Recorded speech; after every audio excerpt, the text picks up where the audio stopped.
YouTube? Welcome back to my channel, The Unpopular Party, hosted by me, Party Nick Short, and today I am going to be talking about my recent updated thoughts on the Real Housewives of Atlanta. Now, I did recap an episode of the Real Housewives, but then I took a break, you know, due to a death in the family, but I definitely was tuning in and paying attention, and I have a lot of thoughts. Honestly, I feel like Real Housewives this season is not worth recapping every week, but you know, I'll chime in here and there, and that's what I'm doing today. If you haven't already, please make sure you subscribe to this channel, especially if this is your first time seeing my face and you're new to this channel. A lot of people seem to say they like my channel and my energy, so you know, come along with the family. All right, y'all, without further ado, let's just jump straight into my thoughts. I thought I knew you. So first of all, let's talk about this previous episode that just happened where they really tried it with trying to erase NeNe Leakes' history. Like, they really tried to do a throwback and make it seem like NeNe Leakes was never here. Even though I understand, like, y'all got this lawsuit or whatever y'all got going on, come on, we all know, no matter how much you try, you can never erase NeNe. Like, that's literally just a given fact. Anytime you think about Real Housewives of Atlanta, the first thing your brain is going to associate with is NeNe Leakes. That's just a given.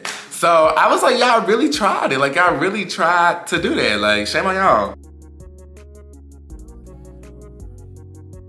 But the reason they did this little throwback is because they were trying to show us basically the history between Marlo and Kandi. Really, it seemed like this throwback hindered Marlo more than anything. And some of the network may be sick of Marlo. Because Marlo just been saying this whole thing about like how Kandi wasn't there for her or Kandi wasn't helpful in the time of her nephew's death, which happened, what, 2 or 3 years ago? Which I found very confusing because they've been in the same circle. They've been in the same, like, this has never came up. So I feel like if this is something that is deeply affecting you, or if this is something that you will feel upset about, this will probably be the first thing I would talk about. If I had that much animosity behind someone, especially with death, I don't think I would still be in their face smiling, keep carrying on like I've been doing. And with this history of throwback that they did, Kandi not only has been like an advocate for Marlo and saying that she cool, but when Marlo first brought this news to her, you know, she was like, well, dang, I'm sorry to hear that. I feel like if it wasn't the reaction you was looking for, you should have said something right then and there. Why wait now? It's crazy how Kandi went from being like Marlo's biggest supporter to now Marlo running this smear campaign on Kandi. If I was Kandi, now I see why Kandi always be agitated. Now I see why Kandi always be upset. Now I see why Kandi be on the verge of tears, because it's like, I don't be doing nothing to y'all. Like, it's this jealousy. Like, from Kandi's point of view, the same thing happened with Phaedra, Portia, Marlo, too many other people, and it's happening to me the most. Like, I would feel like y'all are intimidated by me. And I feel like with the utmost respect, what was Kandi really supposed to do in that situation? You know what I'm saying? It's like a double-edged sword, because yes, Marlo's nephew did used to work for Kandi. I vaguely could see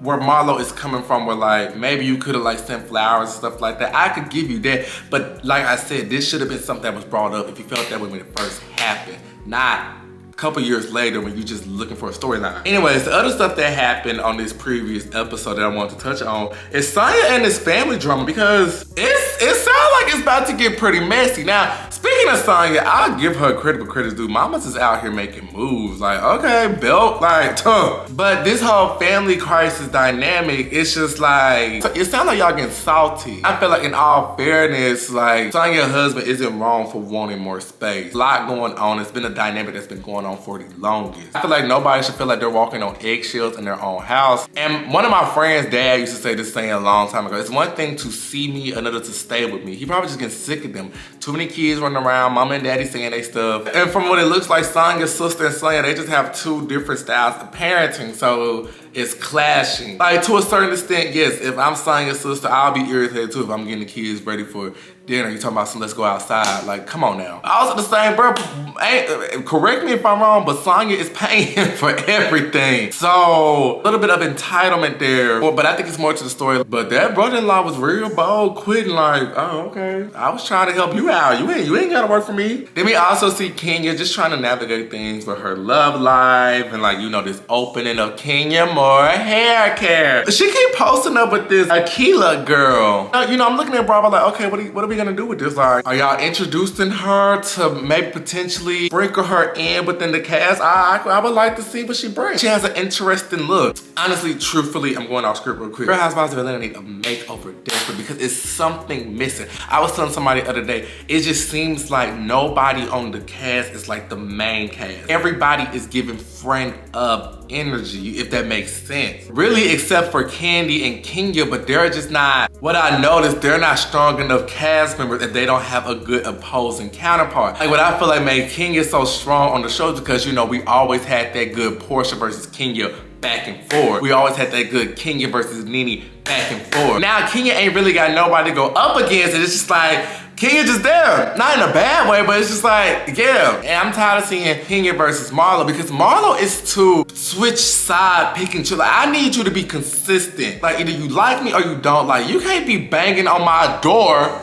And when she was wrong for that, you can't be banging on my door with my child in here. You wanna send me flowers. Like, I get it. You being nice, you're just too inconsistent. You don't just be like cordial. You try to go from, now can you know I love you?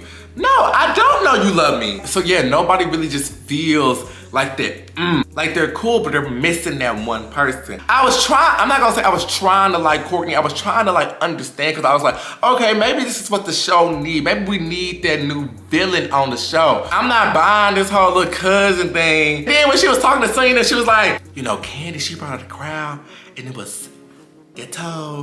Girl, who is you? Who is you to say something's ghetto? I don't think Courtney is that bad. She's just not that girl to really just be like, Anyways, getting back on topic. As far as the episode, you see Sheree, she's bonding with her granddaughter. You know, Cairo has a daughter. So I could tell Cairo in daddy mode because he looked tired. He just looks like it's been an adjustment in his life. But, you know, they was making little molds with the daughter hands. I thought that was really cute. It gave me kind of baby fever. I was like, you know, I can see myself. I feel like I give out girl dad energy like real bad. Like, can't y'all just see me like, you know, come on, E-Money.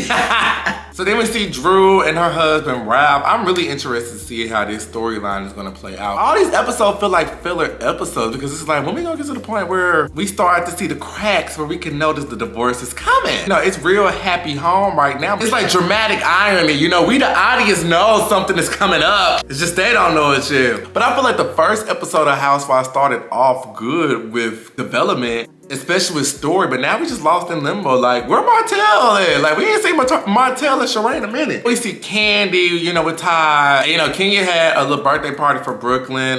You know, Kandi sent her kids there. Kenya basically informed Kandi, in which, of course, Kandi, like, what is she talking about? Now, next time we see the girls, they're getting ready to go to this little game night thingy that Courtney set up. They was trying to go to this little paintball thing, but they never really get a chance to go because Marlo and Kandi get into a really bad argument. I forget what happened, but I ain't gonna lie. When it got to the Marlo and Kandi argument, I just feel like Marlo is wrong in this situation. And I'm not talking about the aggressive part. I'll get to that. But I'm like, Kandi, you are trying to attach your nephew's cousin shooting with me. That had nothing to do with me. And I feel like you're hitting a different type of low that you're really trying to damage my brand. Like I said earlier in this video, if you felt that type of way, why didn't you say nothing right then and there in 2020? Baby, Riley don't even look like that no more. That's how old and dried up this tea is. And Riley looks phenomenal. I'm not saying it in a bad way. I'm talking about stuff when Riley first graduated and girl almost done with school now. So I understand why Kandi got so mad. I understand why Kandi got so frustrated. I understand why Kandi got so defensive. Now, two things can be true at the same time because yes, Kandi was like, I'm about to sock her. Kandi was like, I'm about to fight her and stuff like that.